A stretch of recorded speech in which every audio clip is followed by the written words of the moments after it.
Today, we are looking at two verbs that confuse English learners at every level. The verbs are do and make. In many languages, one single verb covers both of these words. If your language is like this, then English is asking you to split one concept into two. The good news is that there is a logic to it. It is not perfect and there are exceptions.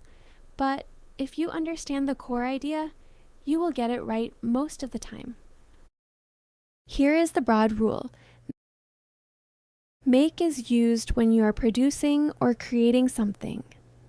When the action results in something new, something that didn't exist before, or something you can point to as an output. Do is used when you are performing an activity or task. When the action is a process, something you carry out, complete, or repeat, but there is no specific new object being created. Let me show you the difference with two simple sentences.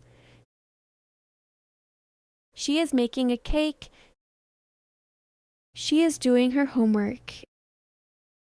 In the first sentence, making a cake, there is a clear output. Before the action, no cake. After the action, a cake exists. Something was created, that is make.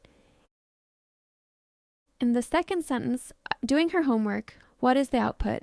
There is no new object. She is completing a task, going through a process. That is do. Let's try another pair. He made a plan. He did the work. He made a plan. A plan now exists that didn't exist before. He did the work. He carried out a process, completed a series of tasks. No single new object was created. This is the core distinction. Make equals produce or create. Do equals perform or carry out. Hold that in your mind because we are going to test it, and then we are going to find where it breaks down. Let's go deeper on make first. Make appears most naturally when the result of the action is something tangible, something concrete, something you could point at. She made dinner. He made a mistake. They made a film. I made a cup of coffee. Dinner, a mistake, a film, a cup of coffee. All of these are outputs, results, things that exist after the action is completed. But notice something, not all of these outputs are physical objects. A mistake is not a physical thing you can hold. A film is, but a mistake is not. So the rule is slightly broader than just physical objects. It includes anything that can be thought of as a result or product of an action. This is why we say, make a decision, make a suggestion, make a promise, make a noise, make an effort. A decision, a suggestion, a promise. These are all outputs of mental or communicative actions. After you make a decision exists.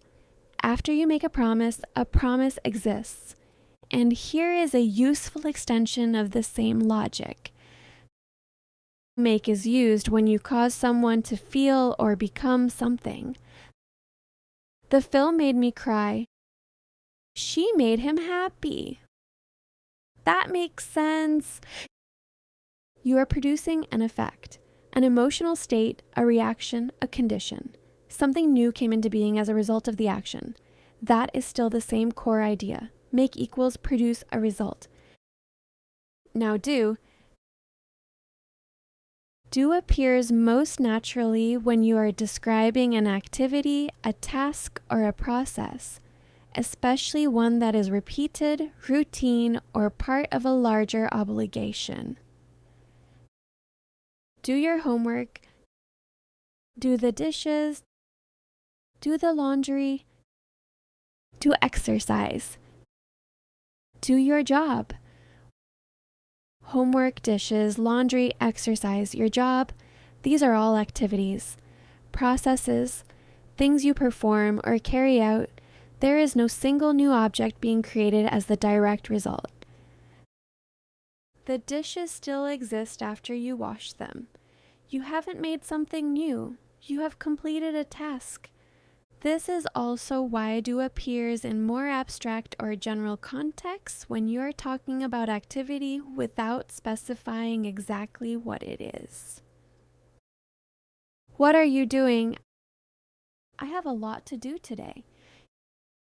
She does everything around here. Do something about it. These sentences use do because they are referring to activity in general, tasks, actions, effort, without pointing to a specific created output. And notice that do is the natural verb for professional and academic work. Do research, do a course, do business, do an exam. You are completing a process, going through something. The focus is on the activity itself, not on a product you are creating. Now, I promise I would be honest with you. The rule works well most of the time, but English has fixed expressions, combinations that native speakers always use, that do not follow the logic perfectly. You need to memorize these because no rule will save you. Let me give you the most important ones. Fixed expressions with make that might surprise you.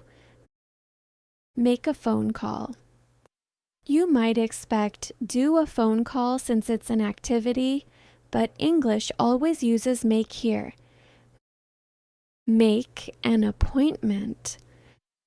You are arranging something, not creating a physical object, but it's always make. Make love. A fixed phrase. Always make. Make friends. You might expect do here, but English uses make. Make money. Money already exists, you are not creating it, but the phrase is always make. Fixed expressions with do that might surprise you. Do a favor. You might expect make here since you are producing something for someone, but it's always do. Do damage. Damage is a result, an outcome which suggests make, but English uses do. Do your hair. You are creating a hairstyle which suggests make, but it's always do. Do your best. An effort, an output of sorts, but it's always do. Do harm. Again, a result or effect, but always do. Do a deal. You might expect make a deal and actually both exist, but do a deal is more common in British English. These exceptions are reminders that language is partly logical and partly fixed based on usage. The logic gets you most of the way, but fixed phases need to be memorized. The honest advice: learn the rule, apply it, and when you are unsure about a specific phrase, look it up or notice what native speakers say and add it to your memory. Let me show you some pairs where the difference in meaning is clear. Same context, different verb, different meaning. Make a noise versus do a noise. Only make a noise is correct. You produce a sound. Make the beds versus do the beds. Make the beds means arranging the sheets and pillows. Here, make is used because you are creating an ordered state. Make a living versus and do a living. Only make a living exists. You are producing an income. Do the cooking versus make the cooking. Only do the cooking is correct. Cooking is a task you perform even though the output is food. Notice you make dinner, but you do the cooking. Same kitchen, same activity, different angle. Make dinner focuses on the output, do the cooking focuses on the task. That last example is worth sitting with. It shows you that even within the same situation, both verbs can appear. It just depends on whether you are emphasizing the output or the process. Now, it's time to apply what we learned. I will give you a sentence with a gap. Think about whether the action produces something or performs something, then choose. I'll give you some time to think. Pause the video if you need to think about the answer. She dash a great impression on her first day. Is an impression a result, something that now exists? Yes. Made. She made a great impression. I need to dash the shopping today. Is shopping a task, a process, something you carry out? Yes. Do. I need to do the shopping today. He dash a lot of money in that business. Money is an output, a result. Made. He made a lot of money in that business. Can you dash me a favor?